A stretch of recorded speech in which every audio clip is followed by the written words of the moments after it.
Hi everyone, it's Kat. If you're new to my channel or my page, welcome. And if you are returning, thanks so much for coming back.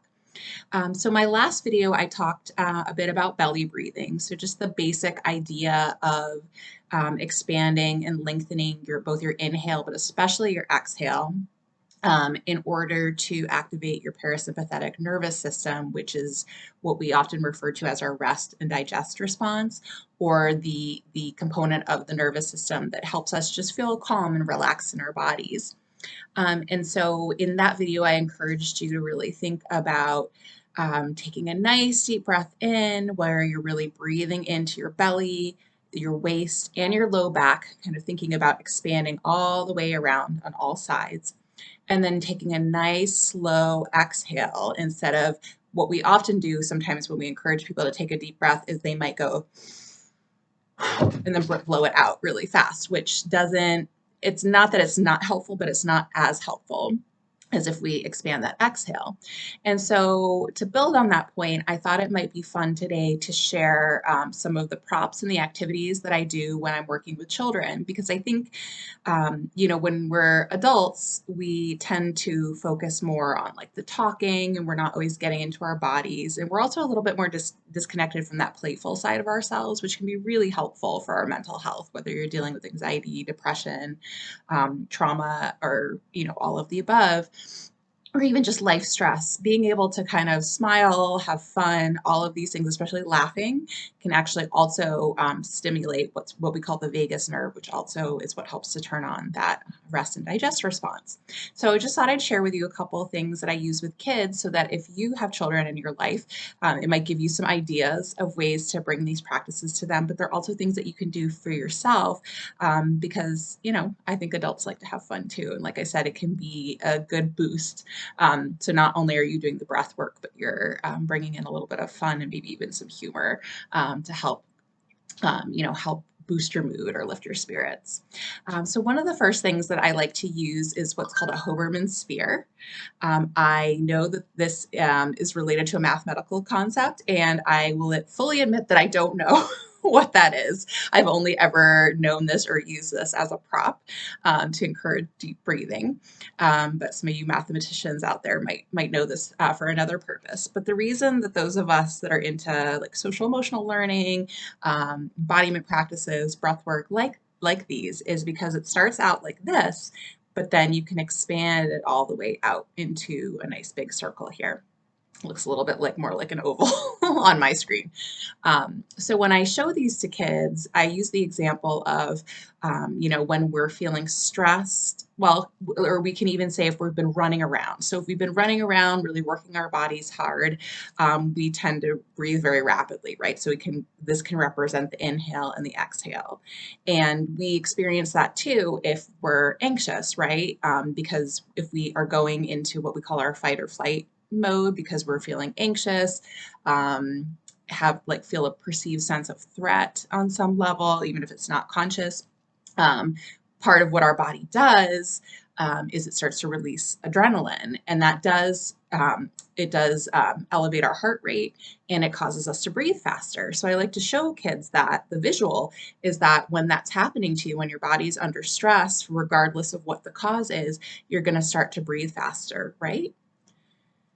And even if you kind of watch this and try to match your breath, so breathing in and out, in and out, in and out, in and out, even if you are not in a place of stress and then you start to just do that, you'll feel like that elevated sense of stress in your body, right? Because you're not getting enough oxygen into your lungs and you're not drawing out your exhale so that you can get your body to relax, to come back to a more grounded, centered space.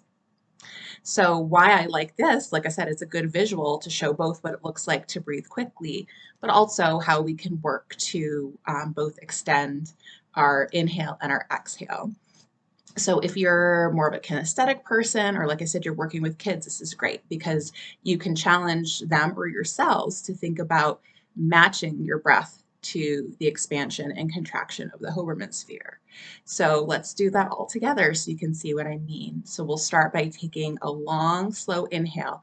Try to match your inhale to the speed at which I'm expanding the Hoberman sphere. And then as we bring the Hoberman sphere back together, you're going to try to match your exhale as well. So let's go ahead, starting with our inhale. And exhaling.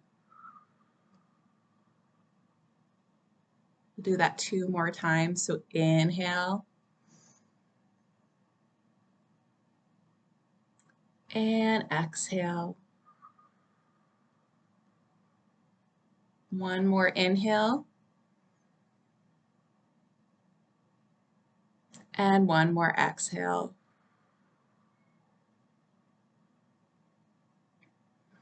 And you can kind of check in and see how you're feeling at this point. But my guess is probably even just taking those 3 deep breaths, you feel a little bit more calm in your body, more grounded, more centered, more like you really have your feet solidly on the ground, your bum, comfortably relaxed in your chair.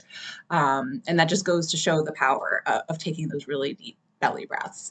And so I always tell kids and adults, if you just do 3 to 5 of these, it can really make a huge difference. And like I said in the last video, it's nice to have that, even if you don't have a prop to kind of help guide you, just knowing that you have access to that. It's something you carry everywhere you go, and you can even do it without a lot of fanfare if you're ever worried about calling your attention to yourself, out in public or in a classroom or, where at work, wherever you're at. So that was the Hoberman Sphere. And then the one other little tool I wanted to share, again, is great for kids and great for adults that are around kids, is blowing bubbles. And the reason I like this one is, again, it's pretty accessible, especially in the warmer months like it is right now.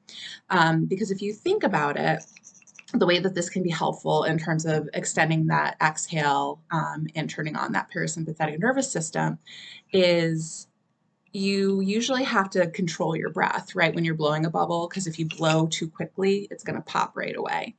So if you work on extending your exhale, you can at the very least have some bubbles that don't pop and maybe even get one of those big bubbles. So that could be a way to challenge yourself. So let's, again, go ahead and try that right now.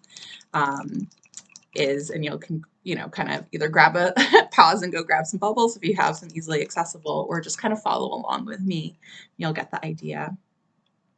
And if you don't have something like this around, you can also, there's lots of recipes online to just mix up your own bubble solution if you don't have any, and then you can grab a straw and have a similar effect.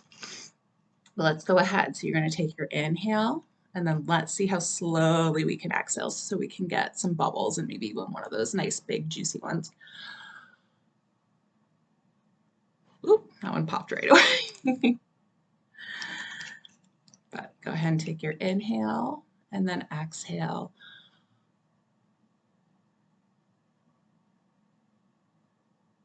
See? So this can be really great. I mean, if you are okay having a little bit of soap on your floors that you can mop up afterwards, you can do this year round. I often do this I have young kids, and we have some tile, flooring in our house. So often we'll just do this on the tile floor if we're stuck inside, because I can just kind of go behind and wipe it up pretty easily. This is also really nice in the warmer temperatures when you're outside and maybe just kind of playing with your kids naturally. You can work this in and kind of have a little bit of moment of quiet and stillness for yourself while they're playing. And even better if you can combine that with, being out in nature, like being near some trees, out in a playground or park, because also just the fact of being outside, especially around trees and plants, is very calming and good, for your nervous system as well. And then you can work something like this in, which you might be doing anyway with your kids, or just, think ahead to bring some with you. And that can be another good way for you to relax, but also model a way for your kids to relax as well and bring some deep breathing into your everyday life. Which is great because as a busy parent or teacher, social worker, nurse, you may not have, a ton of time in your day to sit and do breathing practices or meditation, but using little tools like that just fit into your daily life can make it much easier to, make into a regular practice for yourself. So that's all I have for today. I hope you enjoyed this video. As always, if you want to be alerted to when I post new videos, feel free to like this video and subscribe to my page. And I hope you have a good rest of your day, and I hope to see you back here again soon. Thanks so much. Bye-bye.